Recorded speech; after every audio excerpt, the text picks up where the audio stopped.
everyone, thank you for joining me. I wanted to come on here today and talk about the first home buying experience, and I thought it'd be better to ask my boyfriend George.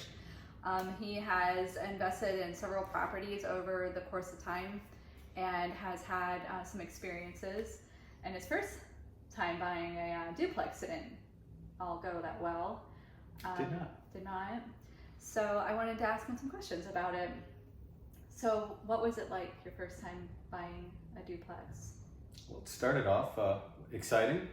I was a few years out of college. This was probably 2001-ish.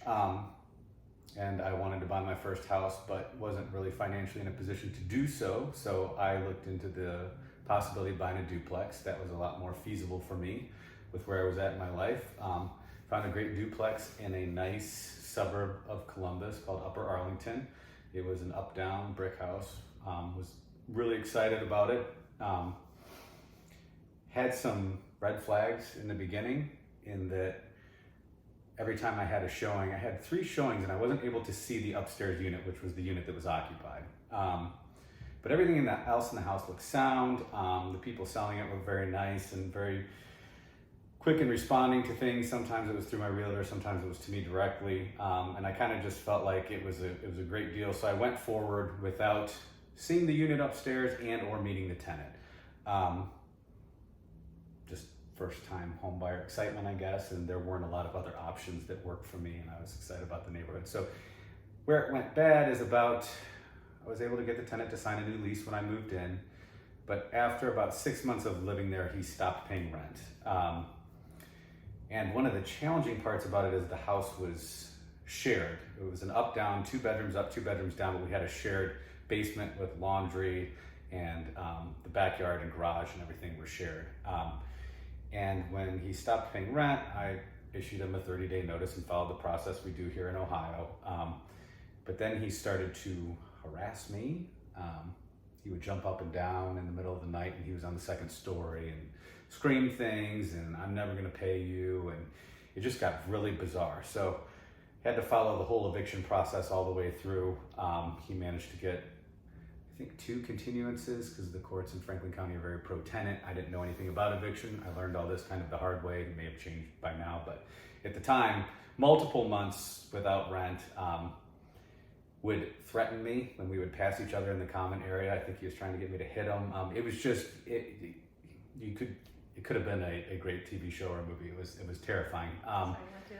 In the end, I was able to get him out, but I think in hindsight, what I learned kind of the hard way, is that you definitely want to try and get a feel for what kind of person you might inherit if you're doing investment properties, especially if you're planning to live in that investment property with the person. It probably wouldn't be so bad to go through an eviction if I owned the duplex and lived elsewhere, Right. But living there was tough. And the day after eviction was finalized, he came up to me in the garage and he said to me, the problem with you is when you moved in, you act like you owned the house. Well, you did own the house. That's what I said. I said, well, I did own the house, and and just a lot of other really off-balance things. And if I would have gotten the chance to talk to this individual, I don't know if I would have been able to pick up on this, but I do feel like he was so detached from reality that I could have maybe picked up on the fact that there might have been some things coming my way. But So you had said when we talked about it before that you wish that you had the opportunity to have met him during your inspection process, and he had avoided meeting you at the time. Do you think that would have changed things? Like you were saying that maybe you would have been able to notice his personality and made a different decision? I might have, and it's funny because growing up, my parents owned a lot of rental properties, and one of the tricks my dad always told me is, if you get a chance, look at somebody's car, because what their car looks like is a good way of deciding how they might live. So a good indicator.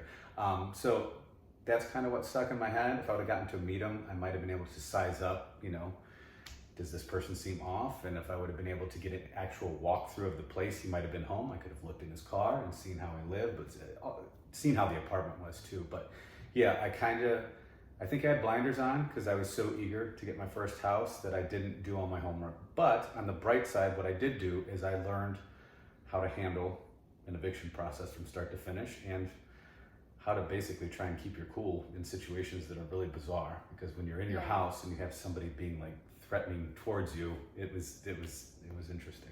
Yeah, that would be interesting for your first experience, definitely. But it never stopped you from getting more properties. You continued to do it. I did, but I haven't lived in one with a tenant since. True. And probably, hopefully, never will again. All right. Well, thank you for coming on here and talking with me today. Well, thank you for having me. Are you good? I am good.